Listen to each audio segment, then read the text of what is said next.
bien-aimés, nous voulons partager la parole de Dieu encore ce matin. Dieu nous a fait grâce. Nous allons partager quelque chose, une parole que tout le monde peut-être connaît, mais nous voulons, Dieu veut nous parler dans un autre angle. Bien-aimés, tant que nous serons des serviteurs, tant que nous resterons toujours les envoyés de Dieu, nous avons toujours une part active dans ce que Dieu veut nous parler aujourd'hui. Aujourd'hui, nous voulons parler de cet homme, de ce serviteur de Dieu, de cet homme que nous appelons Jonas. Et nous connaissons bien l'histoire de Jonas. Tu connais bien l'histoire de Jonas, bien-aimé. Jonas n'est pas différent de toi et moi aujourd'hui. Jonas a été un envoyé de Dieu, un choisi de Dieu. Dieu l'a choisi et il lui a donné une mission. Exactement de la même manière que toi et moi, nous avons aussi la mission que Dieu nous a envoyée. Il a donné à tout enfant de Dieu une mission d'aller à travers le monde, de faire connaître sa voix, de faire connaître sa parole, d'amener la sémence de Dieu à ceux qui n'en ont pas, à ceux qui ne connaissent pas le Seigneur, de le faire connaître pour qu'eux aussi ils soient sauvés comme toi et moi aujourd'hui. Ce message, c'est un message, c'est un appel que Dieu nous a donné et Dieu veut que nous puissions la mettre en pratique. Dieu nous a envoyés.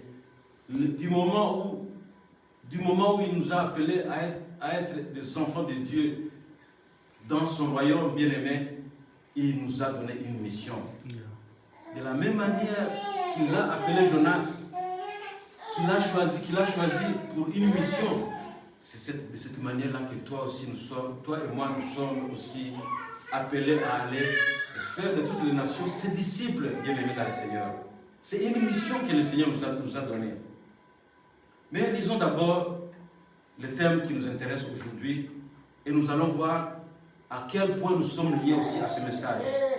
Bien-aimés, j'aurais voulu que nous puissions lire Jonas au chapitre 2, verset 1 à 11. Lisons, bien-aimés dans le Seigneur. Lisons, celui qui a trouvé peut lire. Jonas au chapitre 2. Chapitre 2, nous lisons Jonas.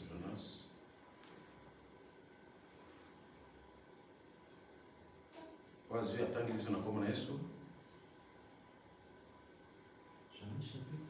Chapitre 2, verset 1 à 11. Nous lisons. Amen. L'Éternel fit venir un grand poisson pour engloutir Jonas. Et Jonas fut dans le ventre du poisson 3 jours et 3 nuits. Jusqu'à 11. Jonas, dans le ventre du poisson, pria l'Éternel, son Dieu. Il dit, dans ma détresse, j'évoque l'Éternel, et il m'a exaucé du sein du séjour des morts. J'ai crié et tu as entendu. J'ai crié et tu as entendu ma voix. Tu m'as jeté dans l'abîme, dans le cœur de la mer et les courants d'eau. Mon environnement m'ont environné toutes les vagues et tous les flots, on passe sur moi. Je disais, je suis chassé loin de ton regard, mais je verrai encore ton saint temple. Les eaux m'ont couvert jusqu'à monter la vie. L'abîme m'a enveloppé. Les ressauts ont entouré ma tête. Je suis descendu jusqu'aux racines des montagnes. Les barres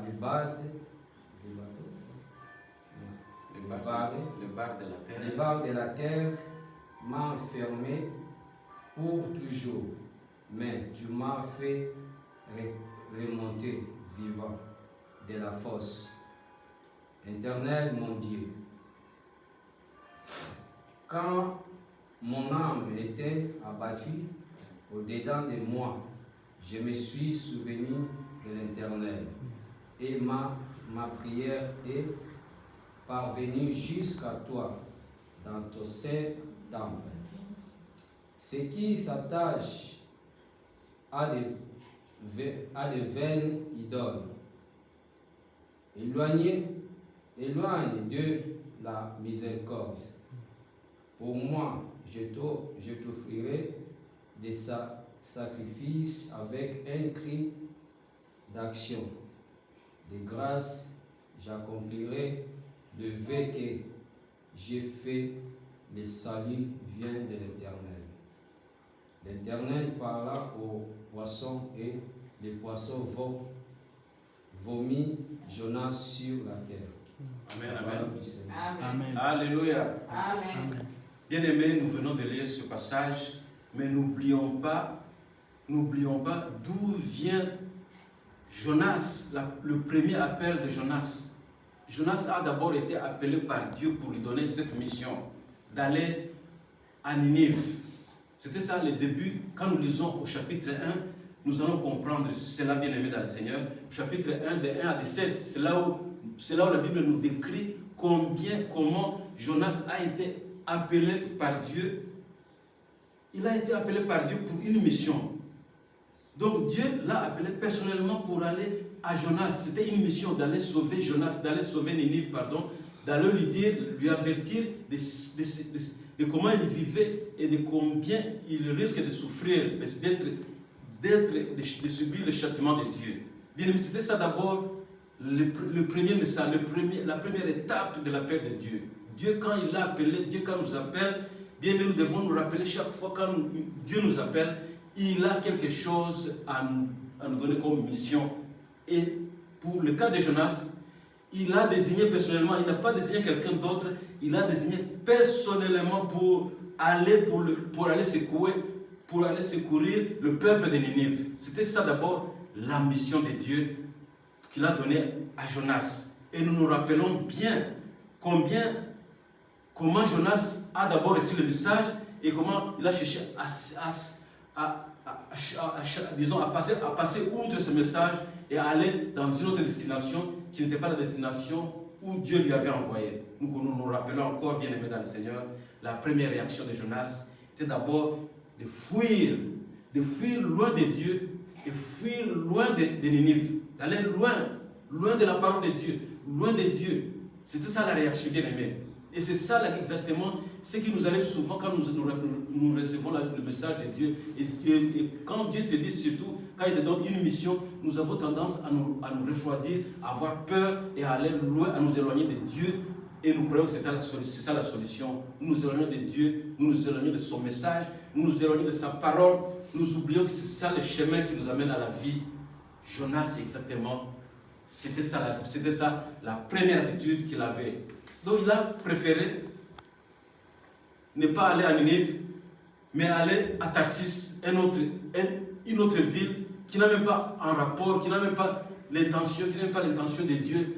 Mais Dieu savait que Ninive devait être détruite et c'est pourquoi il a envoyé Jonas personnellement pour aller là-bas. Bien aimé, c'était ça d'abord la première démarche de Jonas. Il a d'abord préféré, après avoir été appelé, après avoir interpellé, après avoir reçu le message de Dieu, l'interpellation de Dieu, l'appel de Dieu, il a préféré d'abord s'éloigner de Dieu, s'éloigner de sa parole, s'éloigner même du lieu où le Seigneur lui a envoyé. Pourtant, le plan de Dieu, c'est quoi? La volonté de Dieu, c'est quoi? La volonté de Dieu, c'est que personne ne puisse mourir, ne puisse périr. Il a voulu sauver la vie de Ninive. Mais toi et moi qui sommes des instruments de Dieu pour le salut des autres, bien aimés, nous nous éloignons de la volonté de Dieu. Nous oublions qu'est-ce que Dieu veut pour les autres. Nous oublions, nous préférons nous préserver d'abord, nous qui sommes sauvés, nous qui avons reçu le Seigneur, nous qui avons le salut. Nous oublions que Dieu aussi a une mission pour les autres bien-aimés dans le Seigneur. Donc, il a oublié cela. Et le texte que nous venons de lire dans Jonas au chapitre 2, versets 1 à 11, Jonas, après avoir cru qu'il a fui, il croyait que c'était fini, il croyait que le travail était fini, donc il a échappé à la mission de Dieu.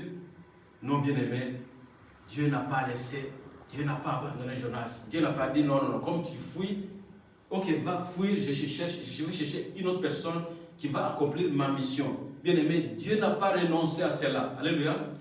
Dieu n'a pas renoncé à la mission qu'il a donnée à Jonas. Dieu a continué toujours à être avec Jonas. Et nous voyons par après comment Jonas a été là où il a été, il a commencé à rencontrer des problèmes, des difficultés. Mais Dieu, comme il lui avait donné une mission, Dieu n'a pas voulu que Jonas puisse périr dans tout ce qu'il a rencontré. Donc il lui a donné encore une chance. Il aurait pu vouloir, Dieu aurait pu vouloir, qu'il puisse mourir dans le chemin d'égarement où il est parti. Il pouvait en finir avec lui. Puisqu'il a fui, Dieu pouvait dire non, comme tu fuis, alors je vais en finir avec toi. Non, bien-aimé, Dieu n'a pas renoncé à cela. Il pouvait choisir quelqu'un d'autre pour accomplir sa mission, pour annoncer son jugement à Ninive.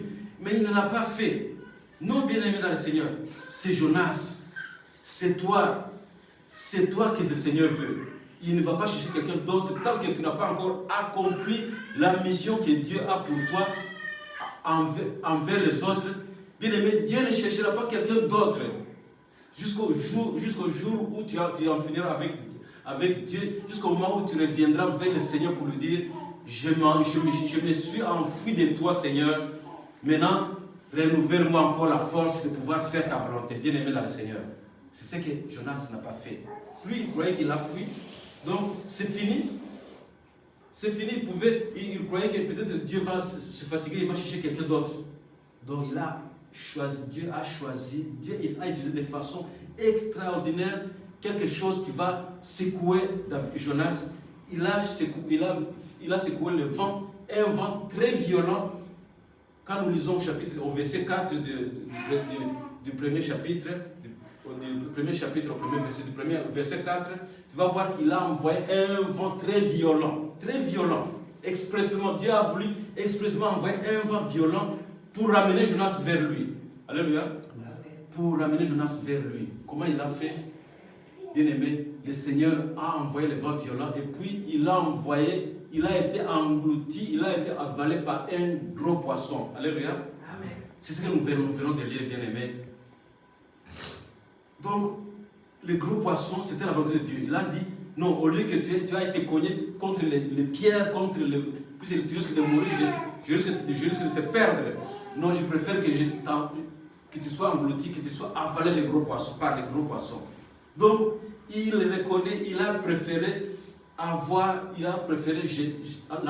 Jonas dans le poisson pour qu'il soit gardé d'une manière de façon qu'il soit protégé pour que le poisson puisse venir l'amener vers le bord de la mer. Et puis c'est là qu'il allait voir que non, je suis sauvé de la vie, je suis sauvé de la mort. Donc il a voulu, bien aimer, le Seigneur a voulu l'envoyer dans le poisson pour qu'à un moment donné, il puisse rencontré par des marins qui sont affolés puisque Jonas devait mourir en ce moment-là. Mais il a dit non, tu ne vas pas mourir, je t'amène, tu viendras sur le bord de la mer. Et puis, c'est là que tu vas commencer maintenant à comprendre que non, le Seigneur m'aime et tu vas comprendre que c'est le moment où tu peux revenir à Dieu pour qu'il t'envoie encore une seconde fois. Bien aimé, Dieu lui a donné une chance. Dieu lui a donné une chance. Aujourd'hui, bien aimé, Dieu aujourd'hui veut nous faire comprendre qu'il nous a donné une mission. Une mission. Et la volonté de Dieu, c'est que nous puissions revenir vers lui pour comprendre, faire le bilan et comprendre. Est-ce que nous sommes sur la voie de la mission, d'accomplir la mission, la volonté de Dieu, ou bien nous nous sommes écartés, nous nous sommes éloignés de lui. Nous avons fait comme Jonas, peut-être nous nous sommes fuis, nous avons fui Dieu, nous avons fui sa volonté, nous avons fui sa mission. Il veut aujourd'hui que nous comprenions cela et que nous revenons à lui. Jonas, quand il a été vomi par le poisson, il est revenu vers lui. Il a saisi la seconde chance que Dieu lui donne.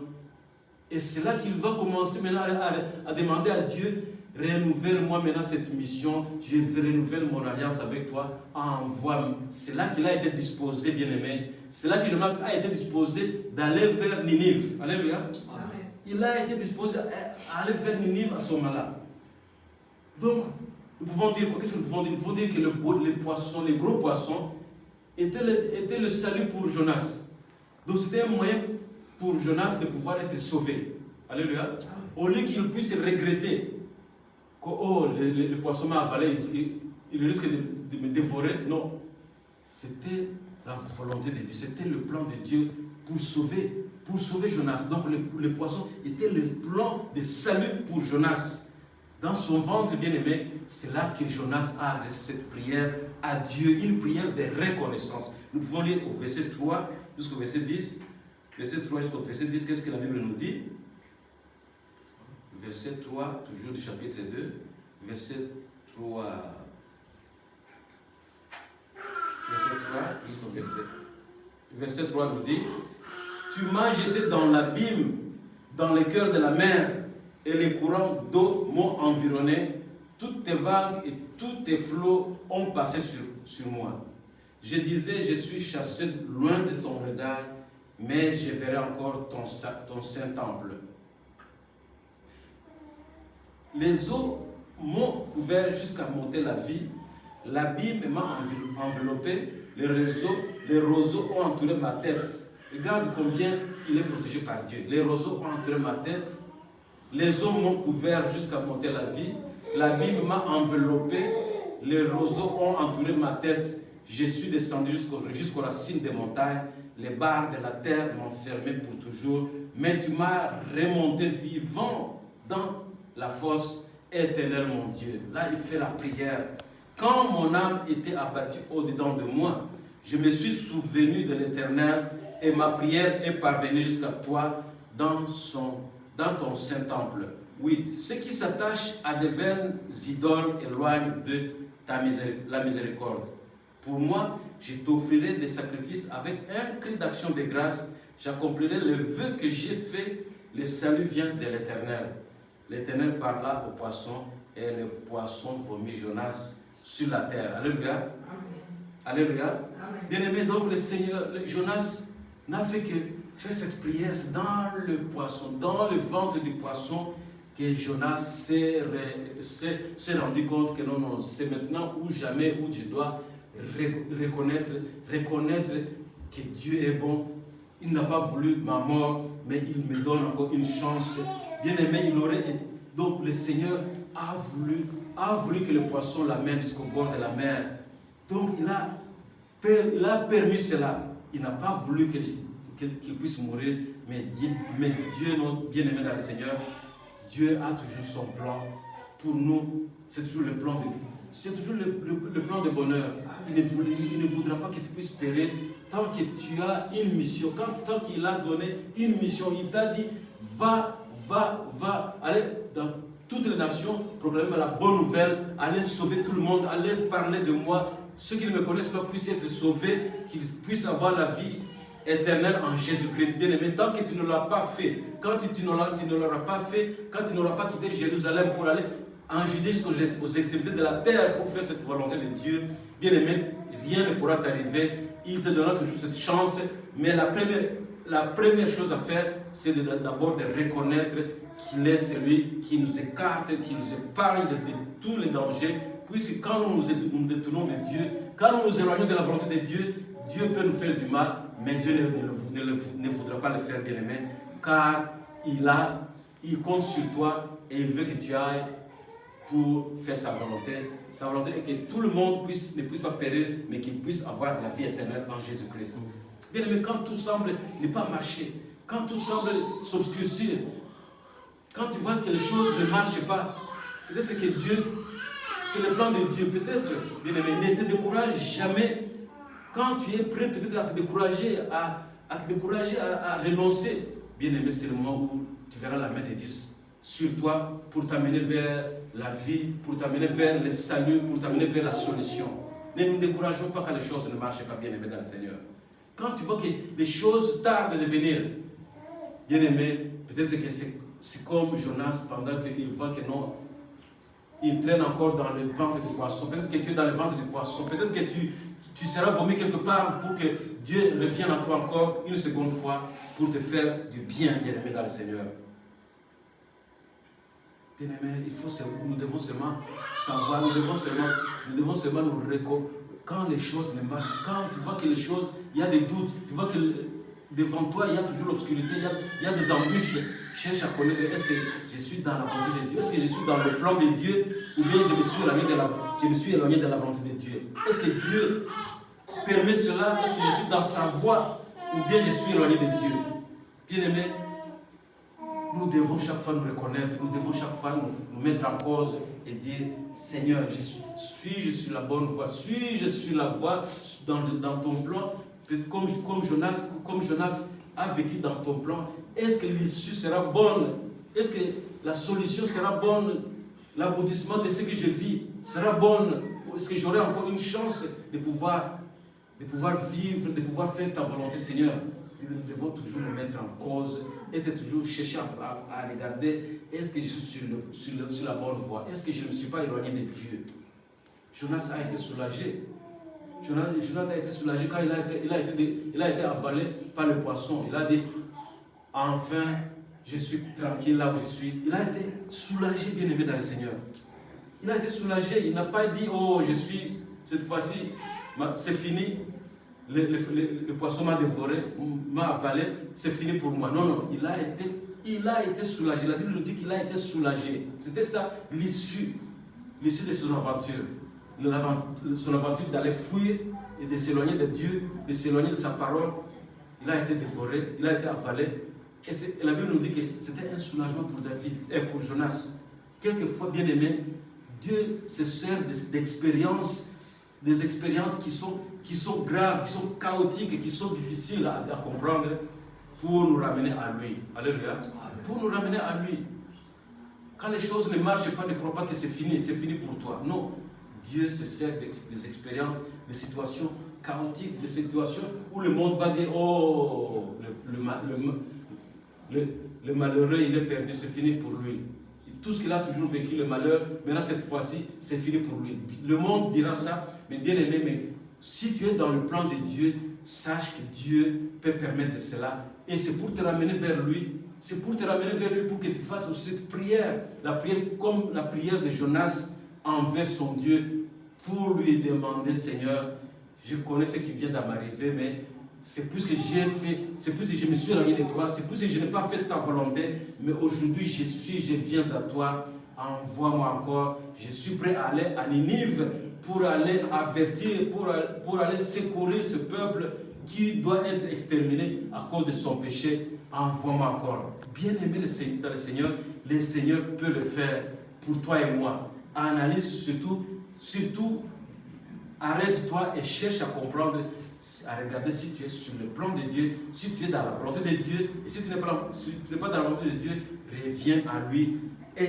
il va te comprendre, il va te donner une seconde chance. La seconde chance, comme la Bible nous dit, pour Jonas, était la bonne, était la meilleure. La seconde chance d'aller évangéliser, d'aller prêcher la parole de Dieu, d'aller avertir les pécheurs, d'aller avertir ceux qui marchent comme le monde le demande, ceux qui marchent loin de la volonté de Dieu. La seconde chance était d'aller évangéliser. Évangéliser n'est pas une option proposée par Dieu, mais comme Jonas, obéissons seulement à Dieu, à la parole de Dieu. Si nous obéissons à la parole de Dieu, bien-aimé, nous allons voir la main de Dieu se manifester et il va nous secourir. Il va nous secourir et il va amener tout le monde, à travers toi, il va amener tout le monde à le connaître. Et c'est ça la volonté de Dieu pour toi et moi, bien-aimé. Le Seigneur est bon et il nous donne toujours cette chance de revenir, puisqu'il connaît nos faiblesses, il connaît des fois que nous nous éloignons de sa volonté.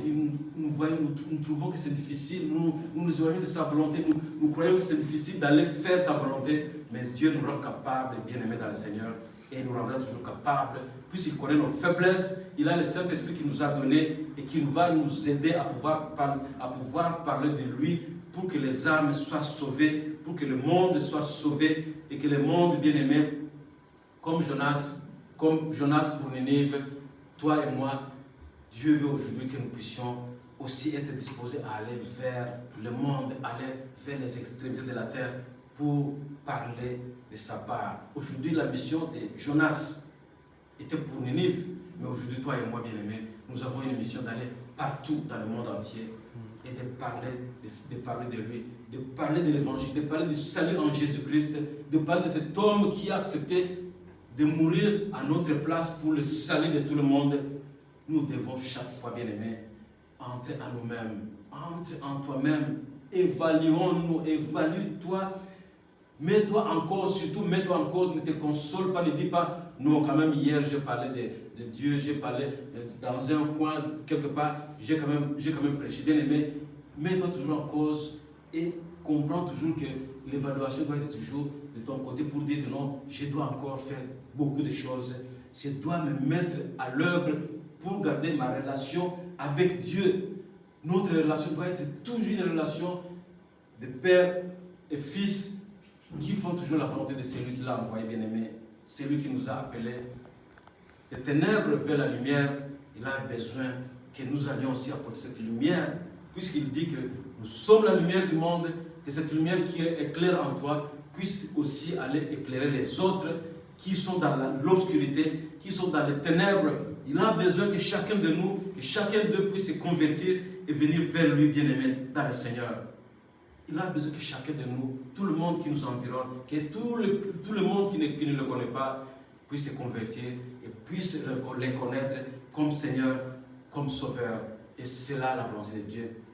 Le salut de tous. Bien-aimé, la repentance, c'est ça qui importe pour le Seigneur. C'est ça qui importe pour le Seigneur.